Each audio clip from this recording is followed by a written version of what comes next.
Hi guys, DN Neo here, and I'm gonna do another episode of whatever this is going to be called. Again, I really don't know.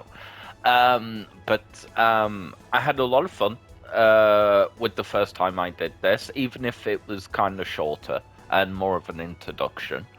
Um, but I've decided that in this episode, in this podcast, whatever you want to call it, um, I I want to talk about the Dragon Balls. I want to talk about the Dragon Balls and kind of how important they are to the story of Dragon Ball, whether that's been they're seen as hacks, whether that's been, the kind of seen as cheat codes, whether that's seen as silly little comedic moments in the story of Dragon Ball, because that's happened as well. But either way, I want to kind of dive into the Dragon Balls and kind of talk about them. Yeah, I should probably get into that. So, guys, enough of my yammering. Let's dive and talk about the Dragon Balls in the universe of Dragon Ball.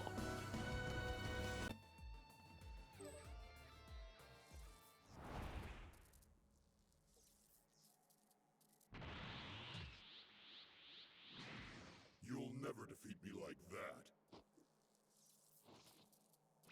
Now, I wonder how strong he is. Now, the interesting thing that I've always found about the Dragon Balls, in the universe of Dragon Ball, is the fact that to the rest of the world, right? So if you imagine you're living in the Dragon Ball universe, they're kind of this mythical thing, right? That kind of doesn't exist or isn't even heard about. And I guess the thing that's always kind of kept with me was that was the beginning of Goku's story. You know, the 4-star Dragon Ball, his grandpa Gohan's Dragon Ball. And that's always kind of stuck with me. Even though the Dragon Balls can kind of be seen as this kind of cheat code and always bringing people back, and also like silly wishes as well. And I'm glad that GT kind of went into that, honestly. Again, I'll probably do a whole kind of episode, or many episodes, maybe even on this subject, but many episodes of GT. But I always found the Dragon Balls the curious thing of the way the Dragon Balls have kind of evolved. And yes, I understand it was for convenience of the story, but if we kind of just take the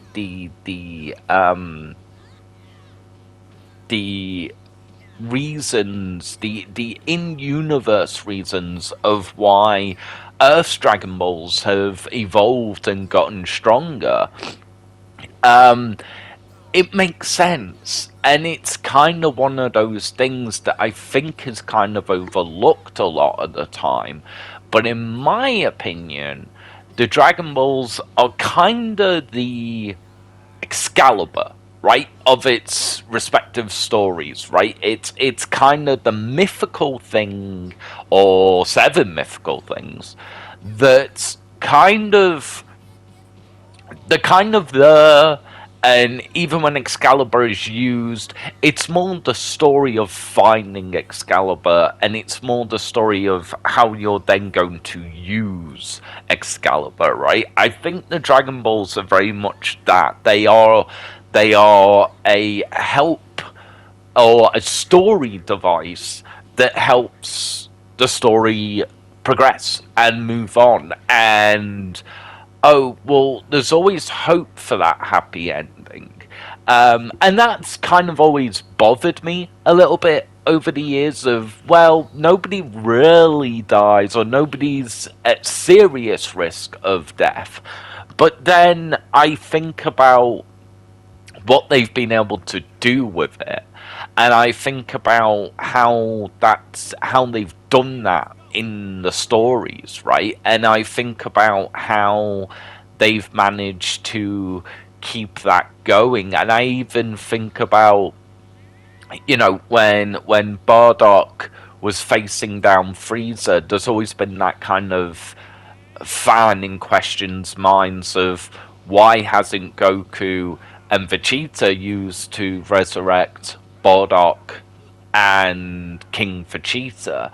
And I think because there is stories like that, and I think because there isn't answers like that every single time the Dragon Balls are kind of brought up, whether it be the Dragon Balls on Earth, whether it be the Namekian Dragon Balls, or even the Super Dragon Balls, there's always been those questions, right? There's always been that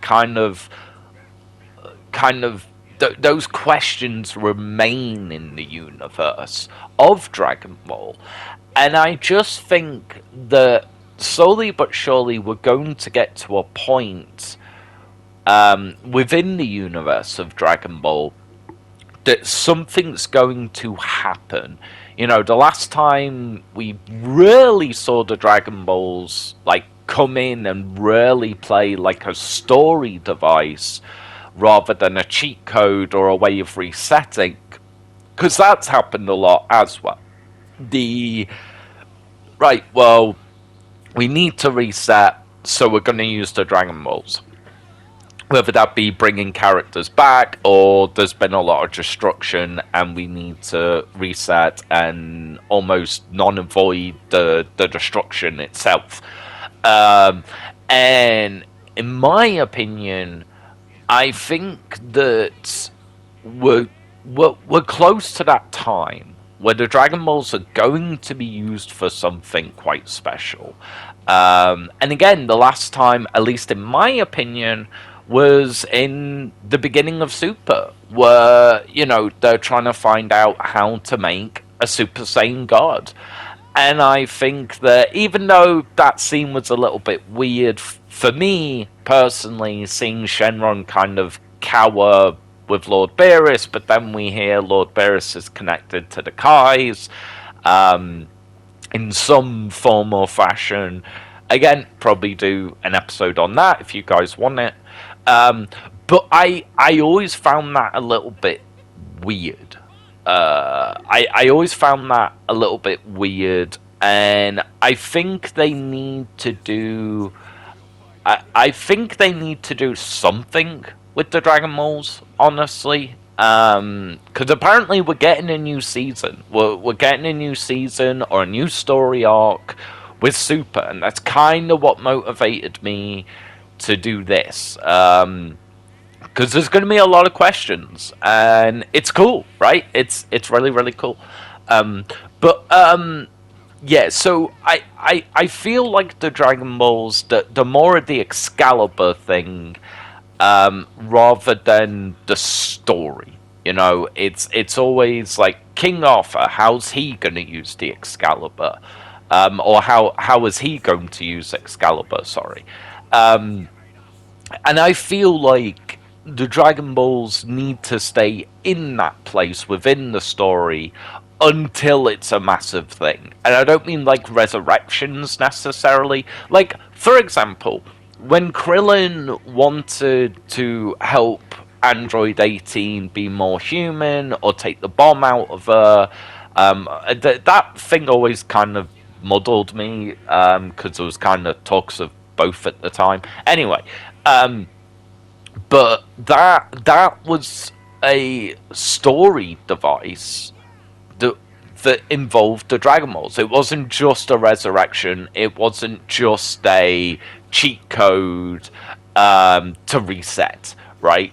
So I think moments like that we need, not like every time, but in my opinion, we need to see more of that to remind us of how precious the Dragon Balls are, and the fact that they're not just used because, well, sure, we'll resurrect Tien or Yamcha and then do nothing with them, right? Like that's always kind of like lessened the Dragon Balls in my eyes anyway. It's like, okay, well, you've done this and you've done this incredible, but you've used the mythical items in the story, right? You've done the mythical thing. You've found Excalibur, and then it would be like not doing anything with Excalibur, or not doing anything then with King Arthur having Excalibur, right? And I think that is a point, in my opinion, that we need to keep in mind. I think maybe while watching Dragon Ball, and as I said, I love Dragon Ball, but I just think that we need to. We need to see more from it, because the Super Dragon Balls in my eyes again was kind of just a more ultimate cheat code, and a more ultimate, well, actually this has no consequences, right, and we're just going to reset. And I think that there needs to be something. There needs to be something with the Dragon Balls. I've not kept up with the mangas. I've not read pretty much any of the mangas just throughout the Dragon Ball universe. So maybe they're going to do something with this new arc. I know Morrow's... Is it Morrow? I hope it's Morrow. The blue kind of goat dude that has magic? Apparently magic's coming to the universe of Dragon Ball, kind of, at least from what I've heard, which is crazy, and I can't wait to dive into that, if that is going to happen. But anyway, I think we need something that kind of, not grounds the Dragon Ball, actually the opposite, keeps them mythical, and keeps them special, and keeps them feeling like an Excalibur, but it's always fun, right? It's always fun to kind of see the joke wishes as well, and then those touching moments, as I said, with like Krillin and Android 18. I thought they did a really good job with that, and that I remember that sticking in my head and being like really satisfied as a fan watching. So maybe a bit weird, I don't know, but that's just kind of how I felt about it. How do you guys feel about the Dragon Balls? Because I know there's a lot of them now. You know, there's the Dragon Balls on Earth, there's the Namekian Dragon Balls, there's the Super Dragon Balls. Do you just see them as a story thing, a cheat code, or do you think there's still some magic and myth behind the Dragon Balls? Maybe not myth now, but some magic behind them, because I do think we need that in Dragon Ball. I still think it's important, at least in my opinion anyway. Let me know. Or do you think the age of that, the age of gone, is gone since the gods and you know, Goku going and Vegeta, you know, Super Saiyan God, Super Saiyan Blue, and it's only going to get higher and higher and higher, and like, right? Do you think that the Dragon Balls are going to slowly not become so much of a thing, and just if somebody dies for shock and awe factor? Because that's another thing, that's usually why it's done, right? Shock and awe, everyone gets upset, someone remembers the Dragon Ball even though they've used them so much, and then reset, and takes that away. So let me know what you think, guys. I hope they're used more, but in a magical, not used more, but just they're more magical, and we kind of keep that essence within the Dragon Ball universe. But let me know what you guys think. I'm really intrigued by this conversation, actually, and I'm hoping, as I said personally, that we go back to the magic of the Dragon Balls rather than just cheat code feeling. But thank you so much for listening, guys. And I hope maybe I've given you guys something to think.